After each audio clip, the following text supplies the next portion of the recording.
kasih. Diskusi semakin menghangat dan pertanyaan Anda akan dijawab oleh narasumber yang hadir bersama saya. Pak Bestari ini banyak fansnya kayaknya di YouTube. Ini ada pertanyaan pertama, langsung ke Pak Bestari. Pak, tadi bilang yang penting barang ada dulu, berarti itu sama aja ngajarin rakyat Indonesia mempunyai sesuatu tapi maksa hutang, padahal lebih murah ke Jepang, kenapa milih ke Cina? Begini, kita bicara Jepang nih.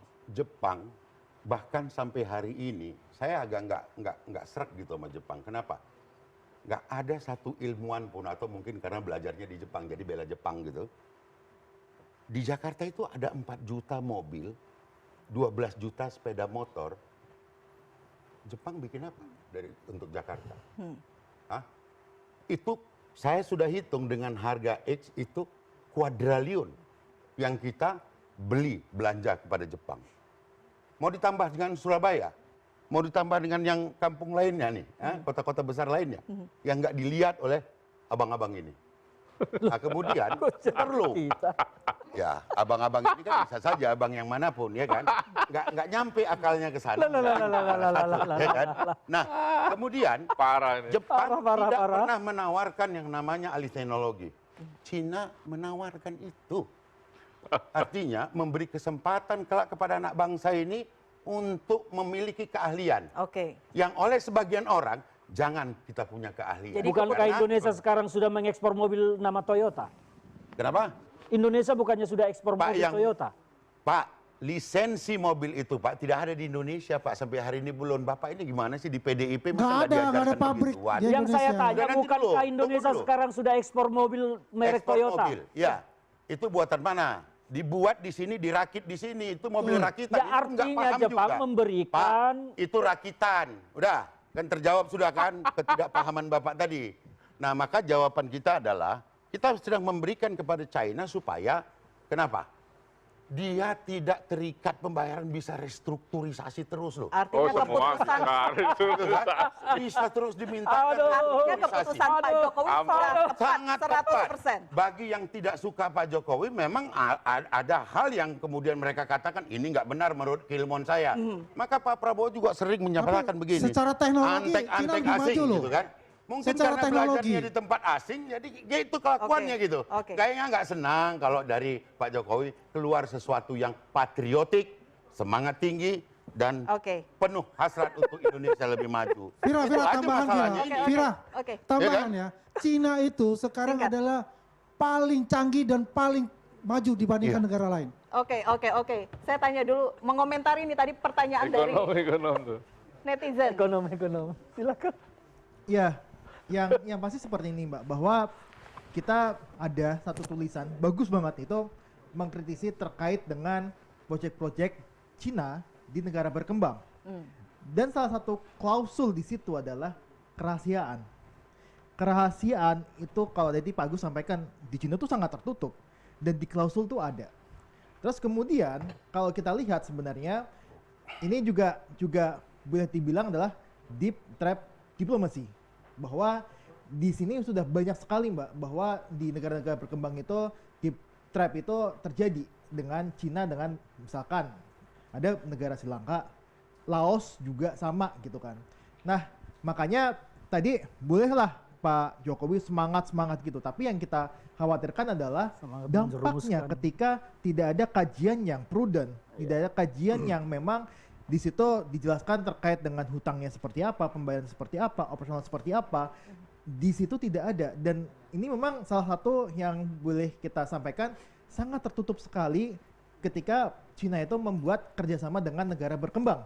Dan itu ada kajiannya itu, bukan cuma nomor-nomor doang gitu kan. Itu ada kajiannya, dan saya rasa kita ketika menandatangani proyek dengan Cina terkait dengan KCIC, kita bisa terjebak dalam deep trap itu.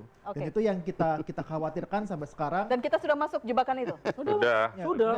Masuk. Satu lagi sebenarnya, dan salah satu klausul yang memang di situ sangat kentara itu adalah tidak ada opsi restrukturisasi. Ini yang berbahaya. Dan di situ ada beberapa Sri Lanka, kemudian beberapa lainnya yang memang akhirnya sudah dalam tanda kutip ya, menjual asetnya kepada Bank of China. Bank Development China dan sebagainya.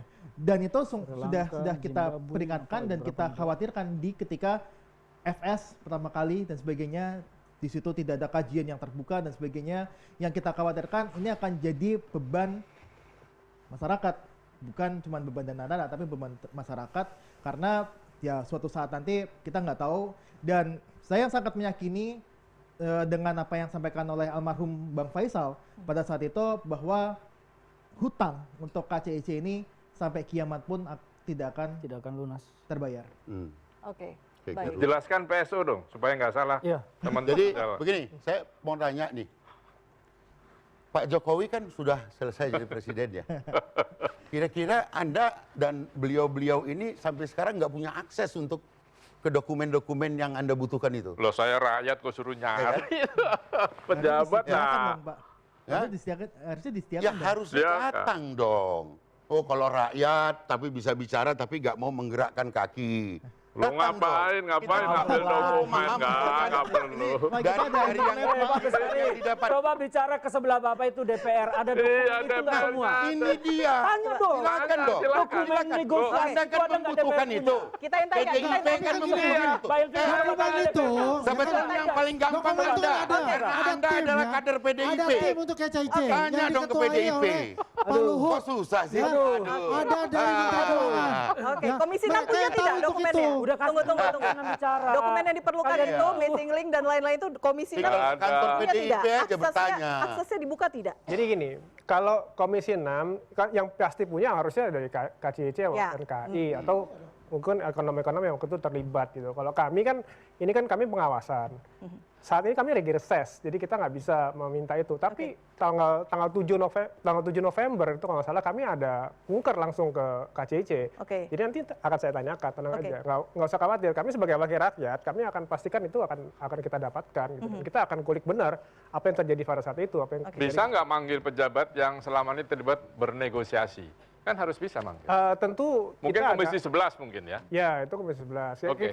kita punya banyak mitra ya, Pak Agus ya. Maksudnya kita kan bukan Komisi 6 sini nggak kerja sendiri ya. Oke. Tapi kalau kita berkaitan dengan korporasi di BUMN, Baik. kita bisa panggil. Oke, baik.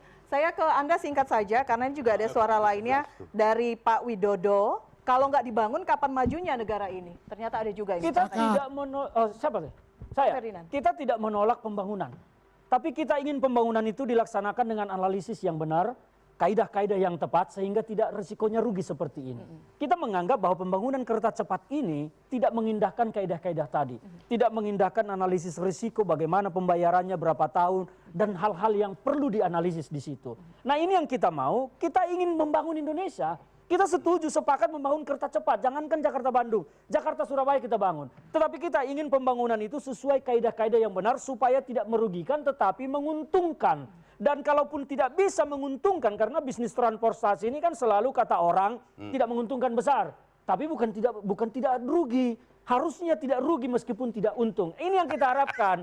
Jadi kalau pembangunannya asal-asalan begitu, yang penting ada jalan seperti tadi. Wah kan kalau begitu berpikirnya kacau negara kita ini. Artinya Semua apa kalau yang terjadi saat ini itu menjadi suatu kebanggaan atau menjadi beban. Ah, Kita betul usai tuh. jeda. Tetap bersama kami di Betul Harian itu, Rakyat. betul itu. nanti saya jawab. Kebanggaan.